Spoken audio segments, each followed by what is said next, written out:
we heard rumors that maybe things in Allegheny County were going to be shutting down. We, all of the employees, got an email saying, you're going to go home for a few weeks. We're going to work from home. In the first few weeks of the pandemic, everyone was staying home, and Stay Home with WQED became the title of the initiative that we undertook. And this is what happens when I try to work from home with my cat Stormy.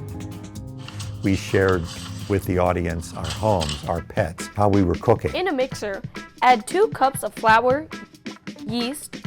We were wondering, how do we continue to create content? And it started with very short little videos that we would produce on our phones at home. Hi, Manette Seed again. My producer's pick is In Country, a Vietnam story. In April last year, the CDC had suggested people start wearing cloth masks. T-shirt material was one of the fabrics that they said would be good to use. So my daughter and I went through our closets and I filmed her making hers. I'm smiling, but you can see. I've worked from a home office for the past 2 decades, so I thought maybe I could offer you some tips that would be helpful if you're working at home now too. We started a series called Nature Breaks, which I think was very much needed for not just our viewers, but ourselves. It was to help our audience enjoy nature from inside their home. A lot of things were closed at the time. And from there, we progressed into going back to doing the longer form, complicated things that we have always done. I'm Dr. Jonathan Butsky. I'm not a medical doctor. Instead, I'm a robot doctor. The first big project that came in the door was the Robot Doctor, and it was designed to be a video tool for high school students who needed to complete math and robotics courses. So our Robot Doctor devised a system to stand in front of a green screen. Our folks back in the station coached him on how to do it. I was the narrator for the Robot Doctor videos, and because I couldn't come to the station and use the audio booths here, I had to find a way to do it at home. And I learned that acoustics in a closed parked car are really not bad. That's the definition of a robot. Most of us know one when we see one. We were already starting production on a documentary called Childhood Lost, the adultification of African American girls. It's the perception that Black girls are more adult, more aggressive, and less in need of support and care than their white counterparts. I feel like in a way, adultification dehumanizes a child. Amy Grove was my editor on the Childhood Lost program, and Amy and I are close, and we had to do this whole thing with me at home, her editing remotely, us pretty much burning the keys off our keyboards with all the emails we sent back and forth. On March 13th, 2020, Ash Warren, Amy Grove, and I were sitting in the room right next to us, working on a half-hour special, The Air That We Breathe. It was dealing with air quality issues in the region. Our debut was supposed to be the following Thursday.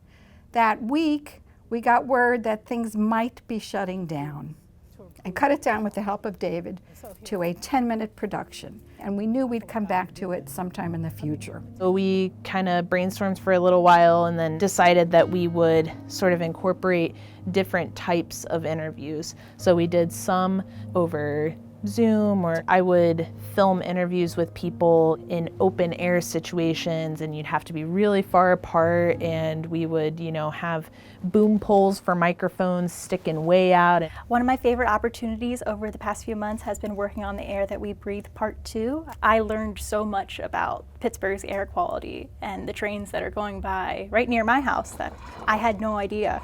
Right as the pandemic had started, I began production of a documentary called Starved, and it was about the problem of food insecurity. And it was identified as my next project before there was even COVID or a pandemic that we knew about. And it just so happened that in those first weeks of our production out filming was when all those long lines of cars at the food distribution points and at the food bank. And so all through the summer of 2020 during the pandemic, photographer Dave Forstate and photographer Paul Ruggieri and I were out talking to people about this problem. And we were able to manage it because much of this story was outdoors. In the midst of the pandemic came the George Floyd murder, and we felt that it was really important to keep a vocal presence, not just at the time of his death, but from then on. You know, as long as the Steelers and the Pens are winning, everything's great. And we need to get past that because that's not true. That's not true for anybody. We also started a new project, Teachable Moments, which was begun by Annette Banks.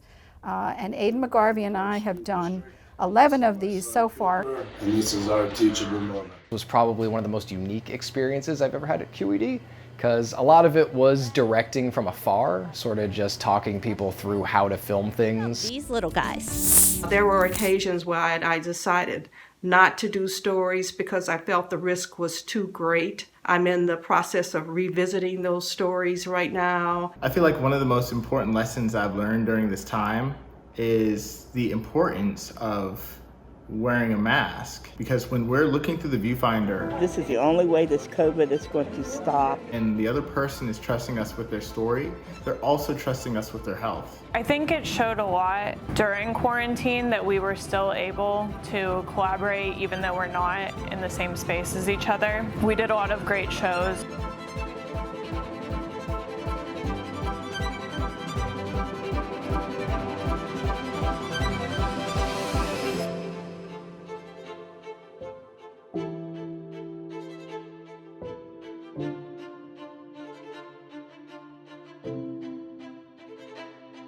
Just because you're at home doesn't mean you can't learn things. Tonight, turn on WQED. Stay home with us.